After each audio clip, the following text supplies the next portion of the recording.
ലക്ഷണം കണ്ടിട്ട് ഇതാണ് അവളുടെ താവളം, ഒറ്റമുലച്ചിയുടെ.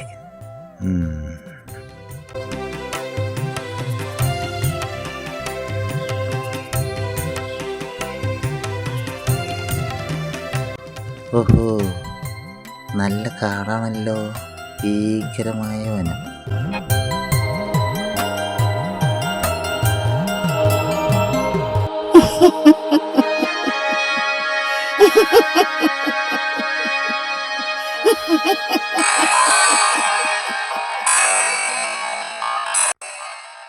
ഓഹോ, അപ്പോൾ അവൾക്ക് ആളെ അറിഞ്ഞു.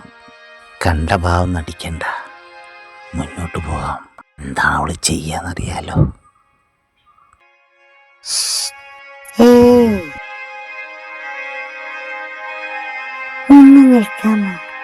ഇവൾ എന്നെ തിരിച്ചറിഞ്ഞു. ഇവൾ മടിക്കുകയാണ്. പേടിയില്ലേ? പേടി നിനക്കല്ലേ വേണ്ടത്, നിന്നെ ഞാൻ പേടിപ്പിക്കാം.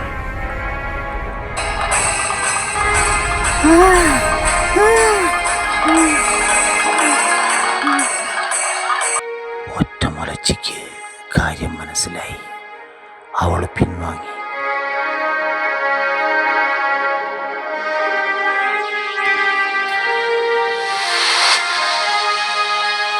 നമ്പി തൻ്റെ യാത്ര തുടർന്നു. അദ്ദേഹം മുന്നോട്ട് തന്നെ നടന്നു. ഏറെ ദൂരം നടന്ന് തളർന്ന നമ്പി ഒരിടത്ത് വിശ്രമിക്കാൻ തീരുമാനിച്ചു.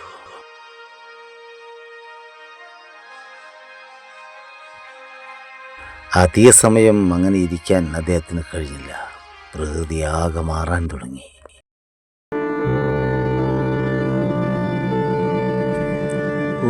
ഒറ്റമുലച്ചി, പുതിയ അടവ്.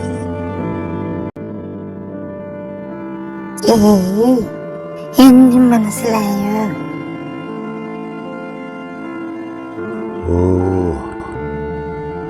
നിന്നെ ഞാൻ എപ്പോഴേ മനസ്സിലാക്കി. നമ്മള് വഴി വെച്ച് ആദ്യം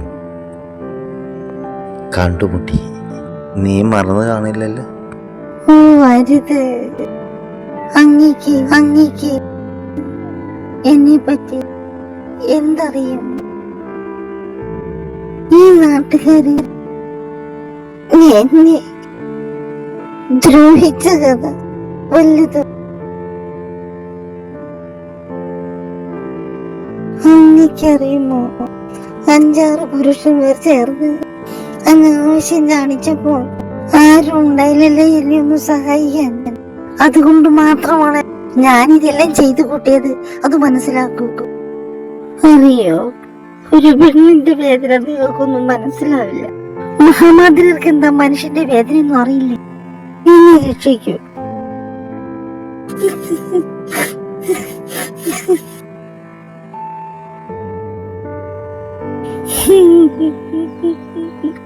അങ്ങൊന്നും പറഞ്ഞില്ല.